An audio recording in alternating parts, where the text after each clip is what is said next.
Good morning, everyone. Today is the Sunday, the 1st of March 2026. We're all gathering at this time to do this chanting to show our respect to the Buddha for his kindness and compassion towards all sentient beings. Good morning, Awan Pen, Manu Bauju, Karen Carling, Nelly, and everyone, those who are online participating this morning's chanting. And we have Gavin here as usual. So today, this morning about 9 o'clock, our another day retreat begins. And I was requested to have coming Saturday retreat too. So this coming Saturday, again from 9 o'clock, we will have a retreat for the adults. So whoever wish to come and join the retreat, you may come and join.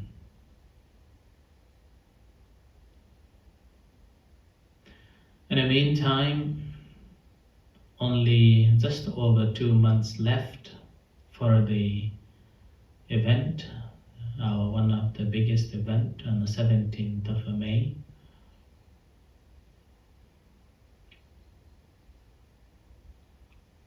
And I've been promoting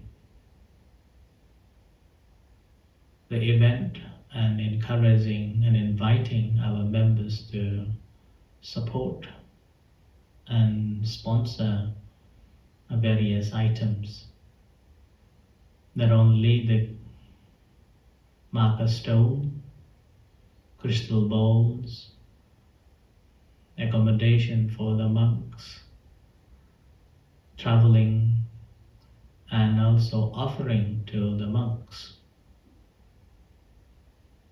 We are expecting, it appears to me that there will be around 30 monks, which is quite a lot for us.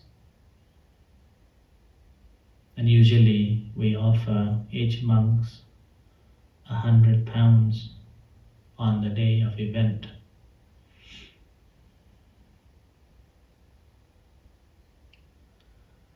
In the meantime, sponsorships for the food.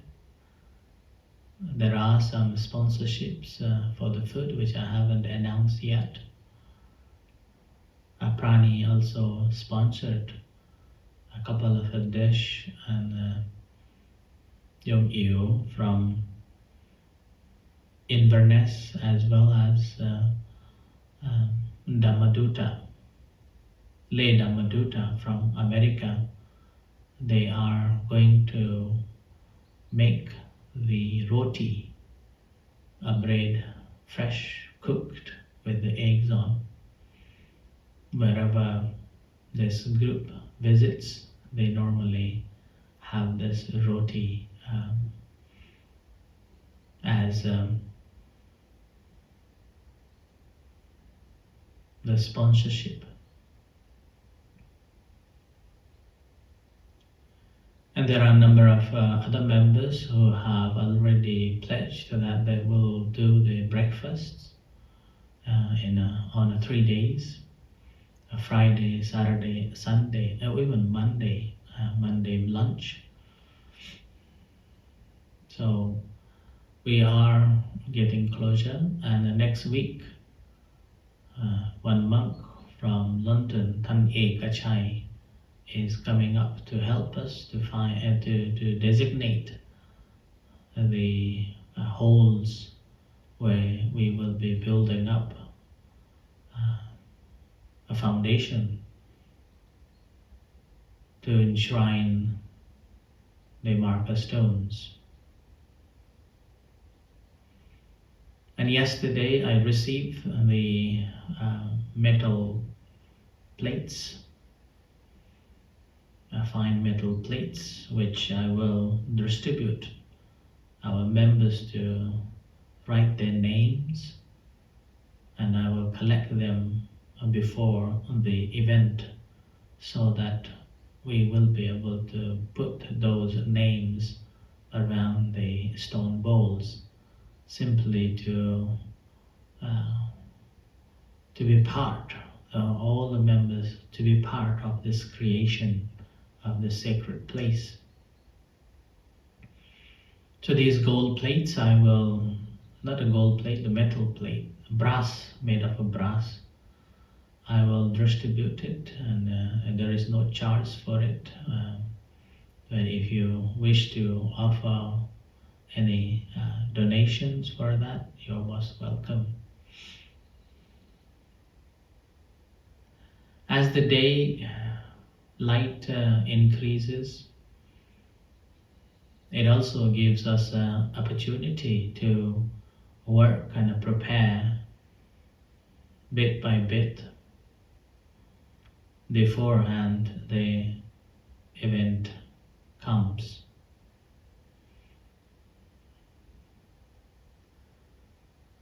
And there are many other works will increase too.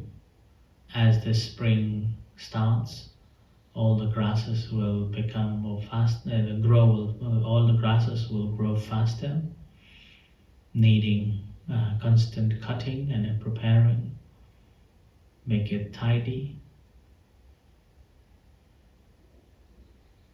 And then meanwhile, a car park needing leveling and making it much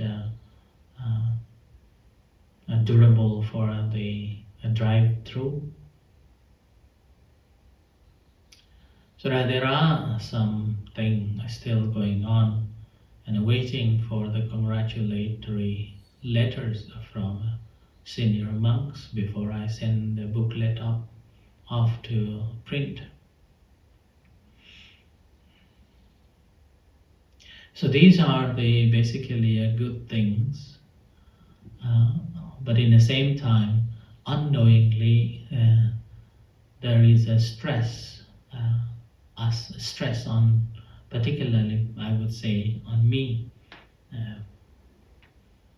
As the day comes closer, the stress is also increases more and more.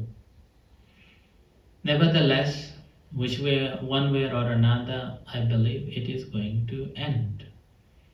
One way it will end with lots of support from our members, and everybody's happy and glad everybody enjoyed and be part of the celebration and inauguration and establishment of the center. And another way, if it's not, then there must be something. At least the job is done. It could be cause me, particularly as the tradition goes,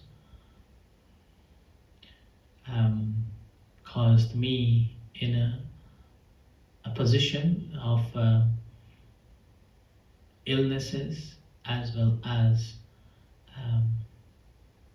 the death, the highest, as I was told. But I do believe that the action that I am doing, along with the support that I receive from all the members, are virtuous and noble.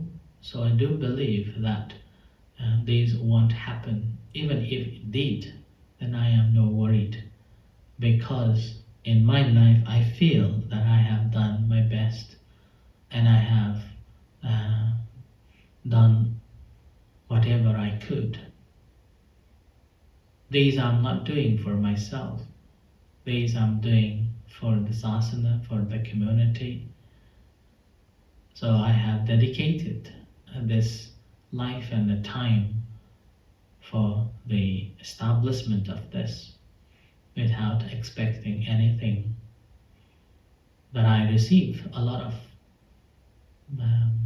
a love and a care and a kind from all the members, and this far Without your support, I would not be able to establish this center and grow in such a way.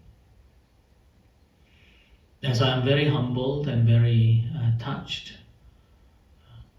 for all the supports I've been receiving from locally and internationally. Despite our community is very small, but the work that we do and the support that we receive are immeasurable.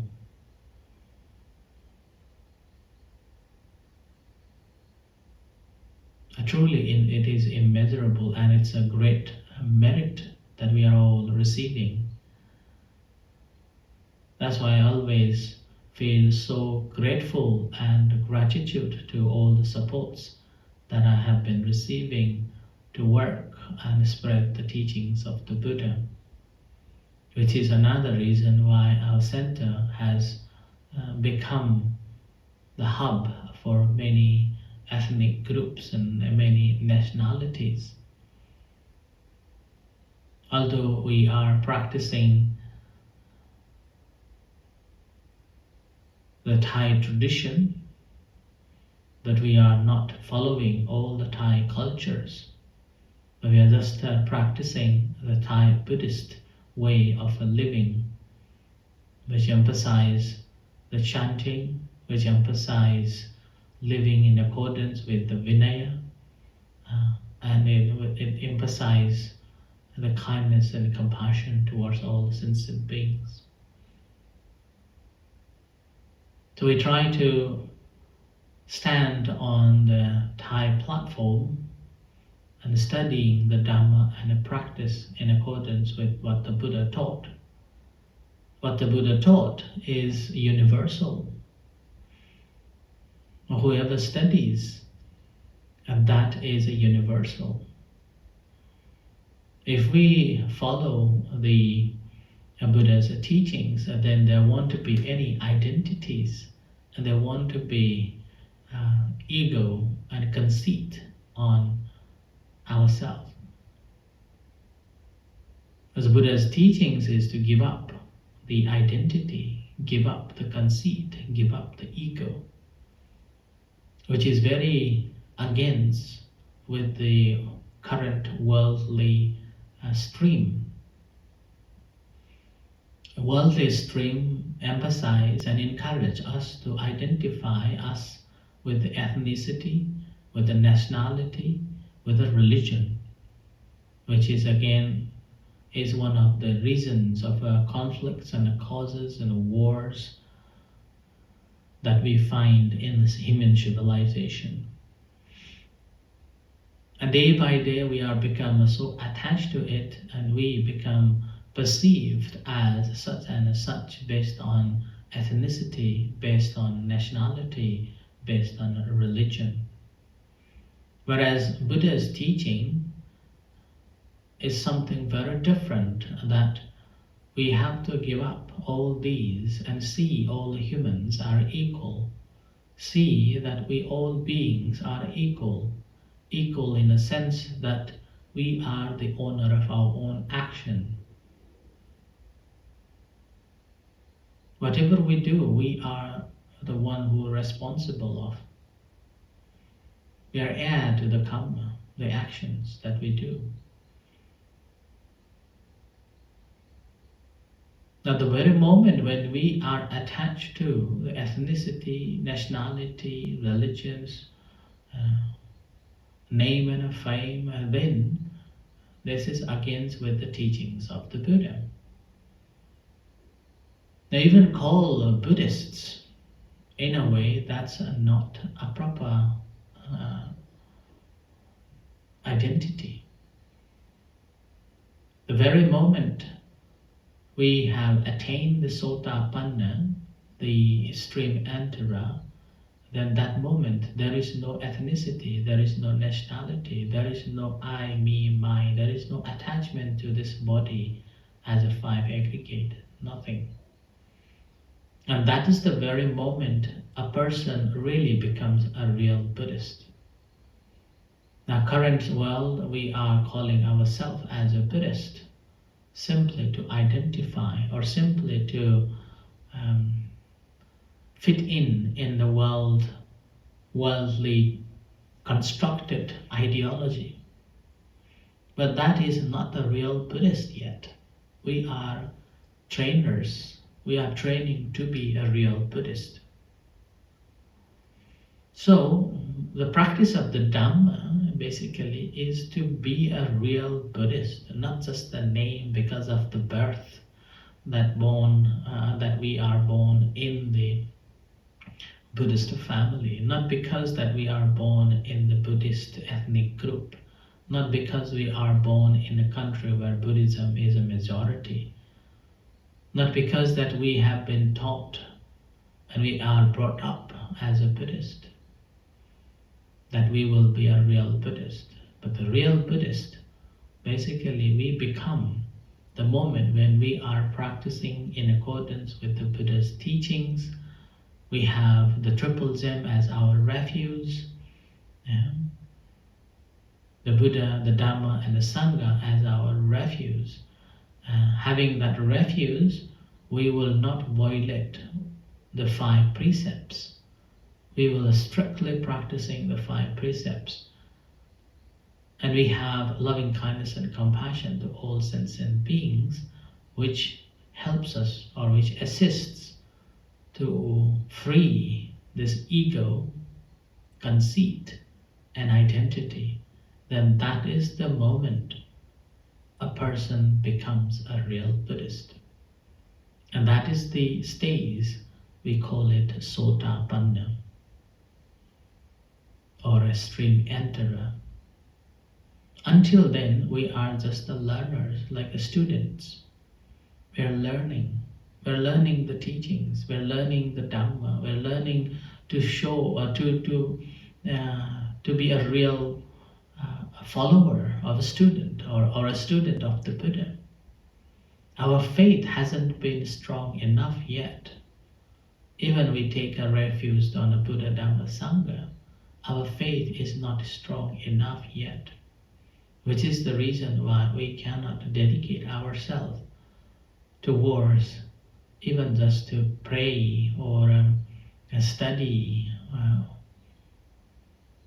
the Dhamma. And if something happens, our faith is not stable. So that's why it is very important that we able to overcome that ideology of identity of this me and mine and ego and conceit. So that's why it's very important that in our center we try to practice the Dhamma as closely as possible on a platform that I have trained in Thailand.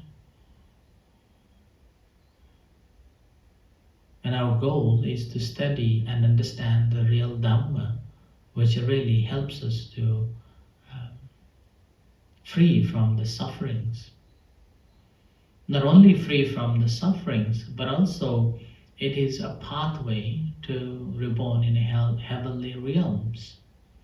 According to the teachings of the Buddha, if we are really practicing the Dhamma, then that really helps us to be a good person in this life.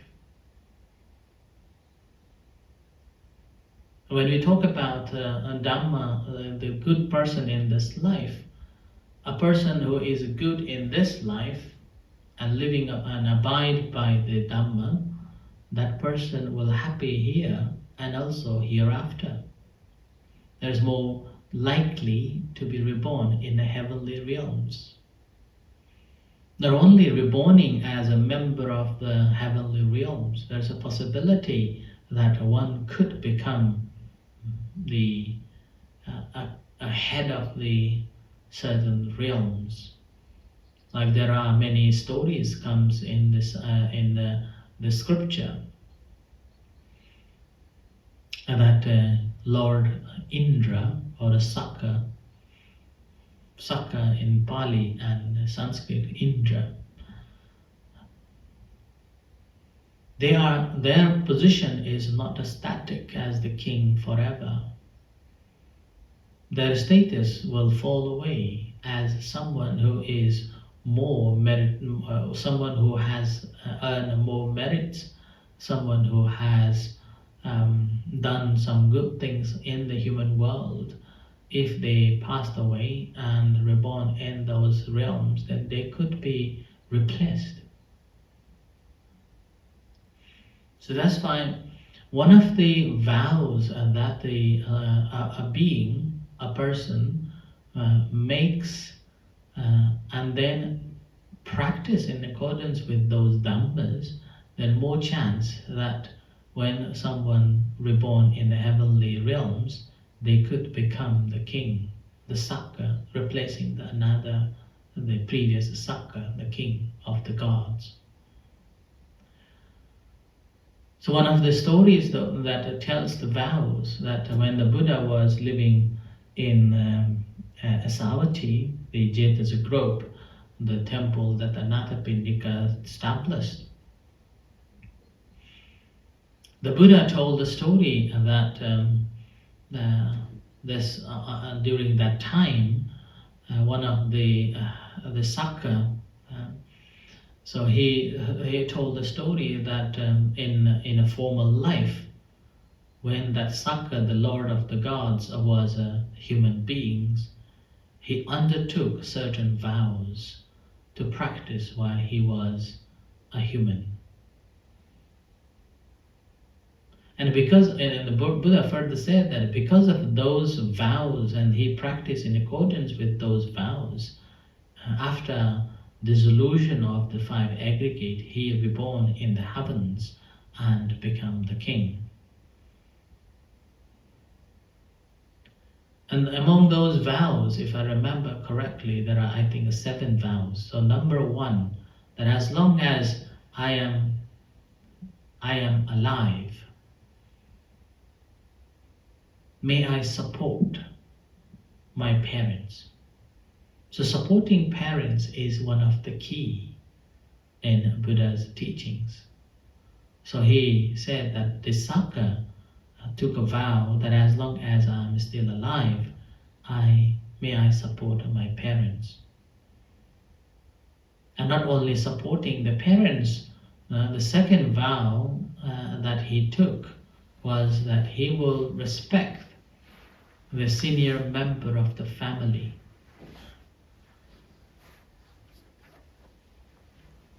And this is the respecting to the seniority in the family. And then the third vow he took, that he will speak gently. He will not speak out loudly or harsh words. And one of the qualities that one has to practice in order to be born in the heavens and be the Saka was not speaking divisively. So divisive speeches he would not speak. And then he won't have any stinginess. Basically, it means he is always generous. He always give whichever way possible. Always freely being generous, open-handed, and loving to let go, and committed to charity, and loving to give and share. So that becomes one of the major part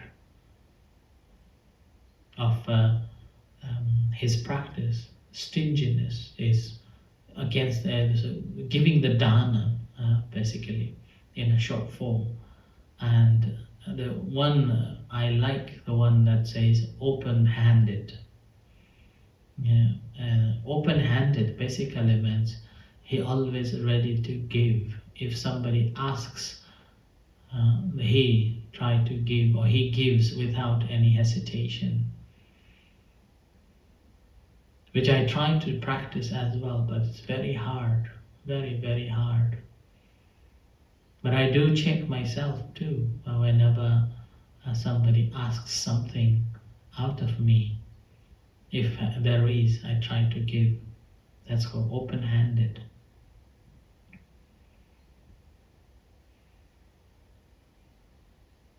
How many now? I think 4, 5. And then speak truly. So he speaks truth only. He won't speak untrue. And this is even a harder one, speaking truth. And this is also a quality of becoming the bodhisattvas, the Buddha to be. They have to strictly practice. And there's a strict practice is the speaking truth. He won't speak false, even for his own death.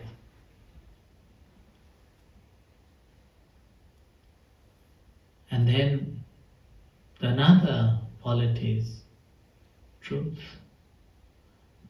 Looking after parents, respecting elders, speaking, not speaking divisive, not speaking gently, and being generous, and speaking truth. And the last one is anger. So he would not express any anger, or he doesn't have anger, or should anger arises, then he is mindful and he is able to quickly get rid of.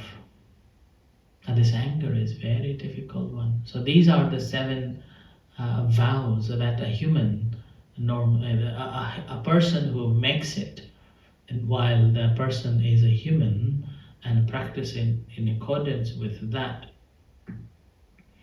then after the dissolution of the 5 aggregate, there is the high or a probability,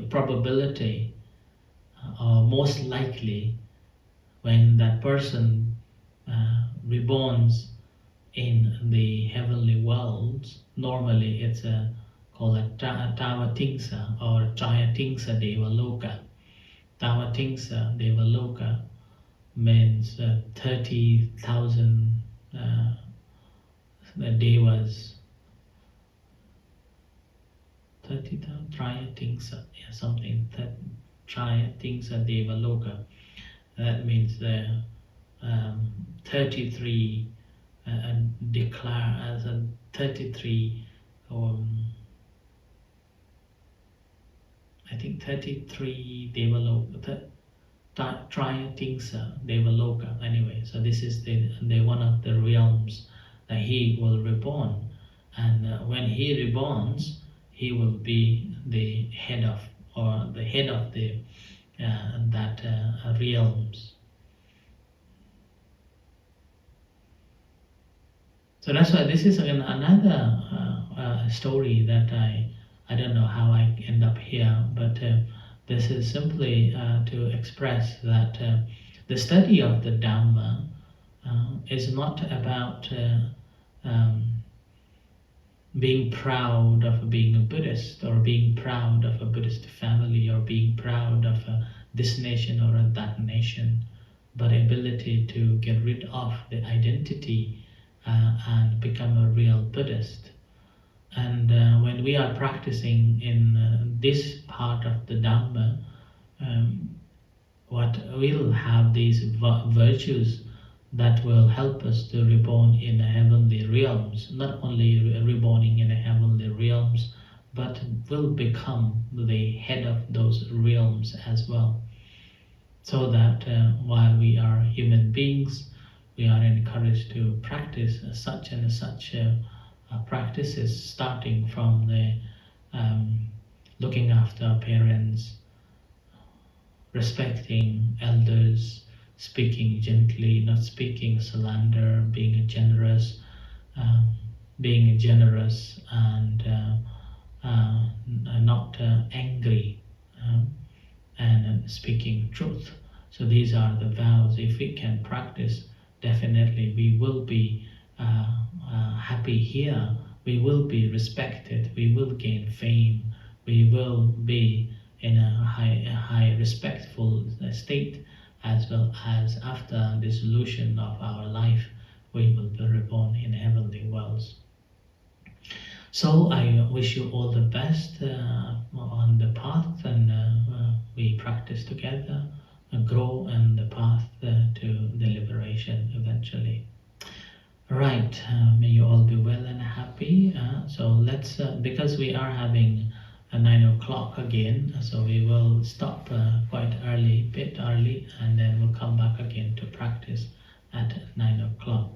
So let's do a short meditation and then do the transferring of a merit, and we'll stop here maybe about half an hour, then we come back again to practice.